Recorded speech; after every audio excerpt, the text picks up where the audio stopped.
एक और महत्वपूर्ण जानकारी के लिए एक बार पीछे जाते हैं और एडिशन पॉलीमर पर आते हैं। हम जानते हैं कि AB-AB पैटर्न वाले कोपॉलीमर व AA पैटर्न वाले पॉलीमर होमोपॉलीमर कहलाते हैं। आइए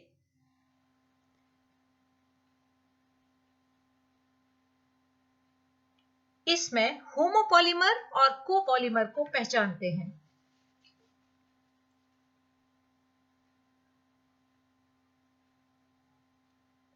चित्र ए ब्यूटाडाइन स्टायरीन कोपॉलीमर है अर्थात ब्यूना S। इसके मोनोमर है 1,3-ब्यूटाडाइन और स्टायरीन। चित्र बी होमोपॉलीमर पॉलीस्टायरीन है जो स्टायरीन मोनोमर से बना है। एक उपयुक्त उदाहरण लेकर यह समझते हैं कि किस प्रकार कोपॉलीमर और होमोपॉलीमर अपने गुणों में भिन्न होते हैं। कोपॉलीमर ब्यूना S इलास्टोमेरिक और टफ होता है, जैसा कि बाइसिकल टायर में दिखाया गया है। इसके विपरीत होमोपॉलीमर पॉलीस्टायरीन ब्रिटल या भंगुर होता है। अर्थात कोपॉलीमर होमोपॉलीमर की तुलना में बेहतर फिजिकल व मैकेनिकल प्रॉपर्टीज वाले होते हैं।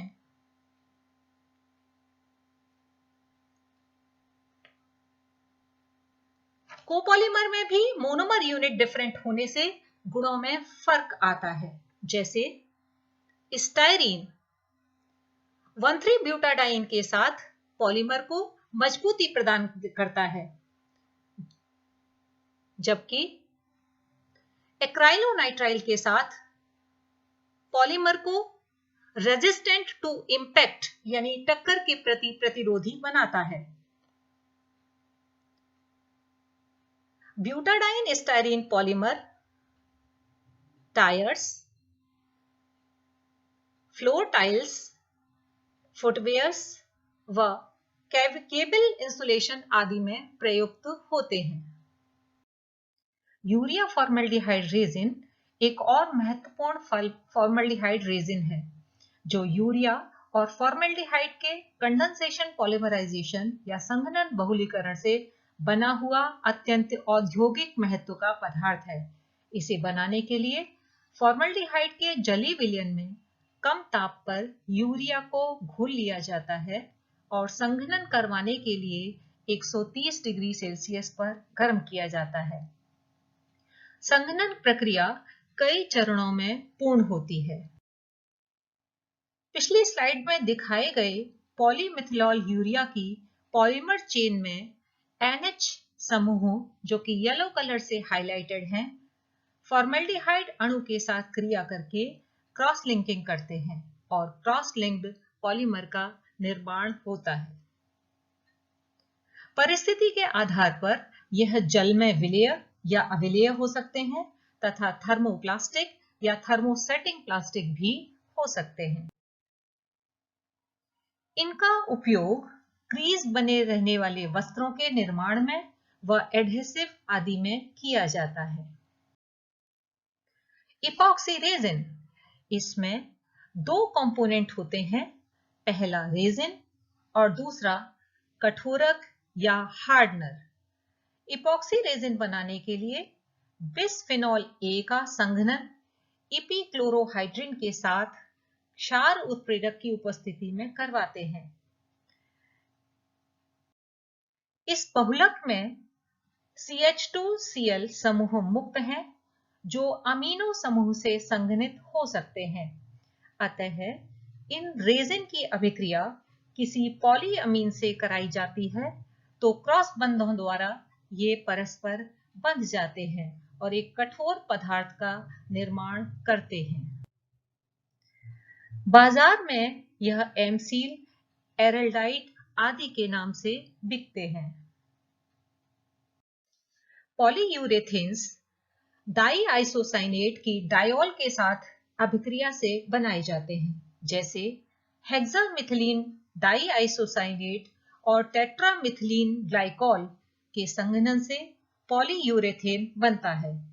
ये थर्मोप्लास्टिक फाइबर होते हैं, अतः यह कंघा बनाने में प्रयुक्त होते हैं। डाई आइसोसाइनेट की अधिक मात्रा से क्रॉस बंध बन जाते हैं और रबर जैसा उत्पाद प्राप्त होता है, जिसका उपयोग जूतों के सोल, टायर्स आदि में किया जाता है। अब हम रबर या इलास्टोमर का विस्तृत अध्ययन करते हैं। प्राकृतिक रबर एक ऐसा पॉलीमर है जिसमें इलास्टोमेरिक प्रॉपर्टी होती है। यह पेड़ की छाल से लेटेक्स के रूप में प्राप्त होता है। रबर का लेटेक्स पानी में कोलॉइडी परिक्षेपण होता है। आइसोप्रीन जो 2-मिथाइल-1,3-ब्यूटाडाइन होती है, बहुलीकृत होकर सिस 1,4 पॉलीआइसोप्रीन बनाती है, जो प्राकृतिक रबर होती है। अतः प्राकृतिक रबर 2-मिथाइल-1,3-ब्यूटाडाइन का रेखीय बहुलक होता है। श्रृंखलाएं आपस में बहुत कमजोर वैन डर वाल्स फोर्सेस से जुड़ी रहती हैं, इसलिए यह इलास्टिक व अक्रिस्टलीय होता है। पॉलीमर चेन्स कॉइल्ड स्ट्रक्चर बनाती हैं। प्राकृतिक रबर को खींचा जा सकता है।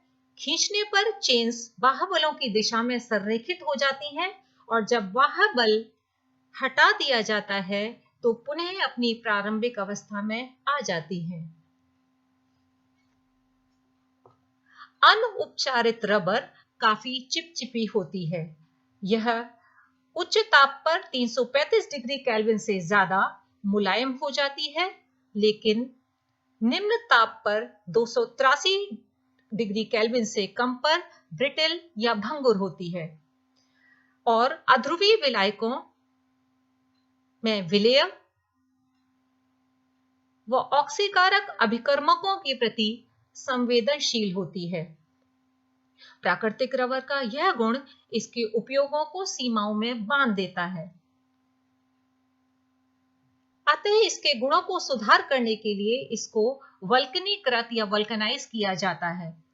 अधिकतर उपयोग में आने वाली रबर वल्कनाइज्ड रबर होती है। वल्कनीकृत करने के लिए नेचुरल रबर को सल्फर के साथ 373 to 415 डिग्री केल्विन पर गर्म किया जाता है।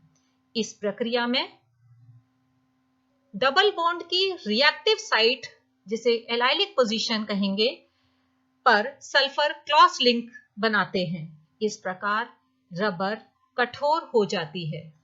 रबर के गुणों में सुधार करने के लिए उसमें कुछ एक्सेलरेटर व एक्टिवेटर्स मिलाए जाते हैं। यह वल्कनीकृत रबर की संभावित संरचना है। इसमें दो प्रकार के क्रॉसलिंक्स हैं, विनाइलिक व एलाइलिक स्थितियों पर। यह एक अनुत्क्रमणीय प्रक्रम है। वहां बल लगाने पर यही क्रॉसलिंक्स रबर को अपनी आकार बनाए रखने में मदद करते हैं। वल्कनीकृत रबर प्राकृतिक रबर की तरह चिपचिपी नहीं होती। इसमें हाई टेंसाइल स्ट्रेंथ यानी उच्च तन्य सामर्थ्य होती है, काफी ताप परास तक उपयोगी होती है व घर्षण प्रतिरोधी होती है। इसके अनेक उपयोग हैं। सर्वाधिक उपयोग कार टायर्स व जूते के सोल बनाने में होता है। कई कृत्रिम रबर भी विकसित किए जा चुके हैं, जो प्राकृतिक रबर की तुलना में काफी लचीले, कठोर व स्थायी होते हैं। कोई भी रबर जैसा बहुलक जिसे वल्कनीकृत किया जा सके, कृत्रिम रबर कहलाता है। अर्थात कृत्रिम रबर इलास्टोमेरिक होने चाहिए, अर्थात खींचने पर लंबे और छोड़ने पर पुनः अपनी प्रारंभिक अवस्था में आ जाने चाहिए। नियोप्रीन एक कृत्रिम रबर का उदाहरण है। यह एक समबहुलक है जो क्लोरोप्रीन एकलक इकाइयों से बनता है। क्लोरोप्रीन मुक्त मूलक क्रियाविधि द्वारा योगात्मक बहुलक से नियोप्रीन बनाता है। नियोप्रीन वेजिटेबल और मिनरल्स ऑयल्स का प्रतिरोधी होता है। यह कन्वेयर बेल्ट्स, गास्केट्स, होजेस बनाने के काम आता है। एक और महत्वपूर्ण कृत्रिम रबर है ब्यूना एन। इसे नाइट्राइल रबर भी कहते हैं। यह 1,3-ब्यूटाडाइन और एक्राइलोनाइट्राइल के योगात्मक बहुलीकरण से बनता है। इसके लिए पेरोक्साइड उत्प्रेरक की आवश्यकता होती है। पूरी समीकरण यहां दर्शाई गई है।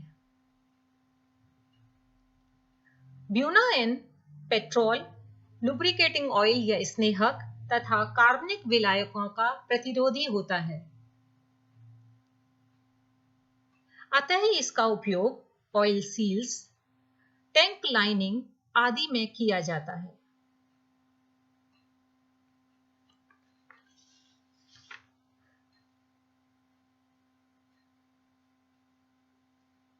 नॉन लेटेक्स डिस्पोजेबल ग्लव्स बनाने में भी इसका उपयोग होता है।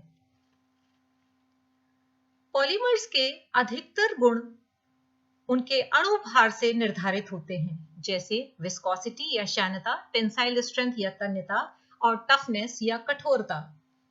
जितने अच्छे भौतिक गुण होंगे उतना ही अधिक व्यापारिक उपयोग होगा। अतः पॉलीमर के अणु भार का अध्ययन करना अत्यंत महत्वपूर्ण है। आप जानते हैं पॉलीमर उच्च अणु भार वाले होते हैं। उसमें रिपीटिंग मोनोमर यूनिट्स का क्रम और श्रृंखला की लंबाई भिन्न भिन्न हो सकती है, जो पॉलीमर के व्यवहार को निर्धारित करती है।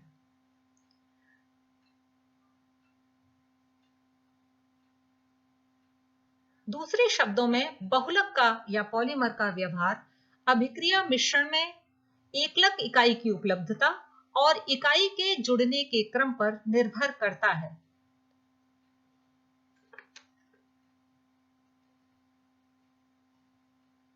अतः बहुलक के औसत अणुभार या एवरेज मॉलिक्यूलर वेट का निर्धारण किया जाता है।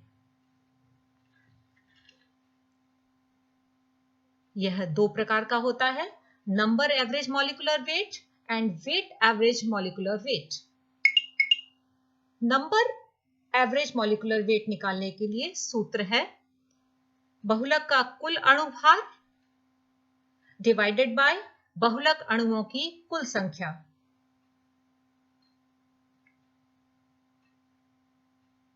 वेट एवरेज मॉलिक्यूलर वेट को MW से प्रदर्शित किया जाता है। इसका सूत्र यहां दर्शाया गया है। हम कई विधियों से अणुभार निर्धारण कर सकते हैं, जैसे dilute solution viscometry, size exclusion chromatography, mass spectrometry, light scattering और अल्ट्रा सेंट्रीफ्यूगेशन। और अंत में बहुलकों के वर्गीकरण की पुनः एक झलक।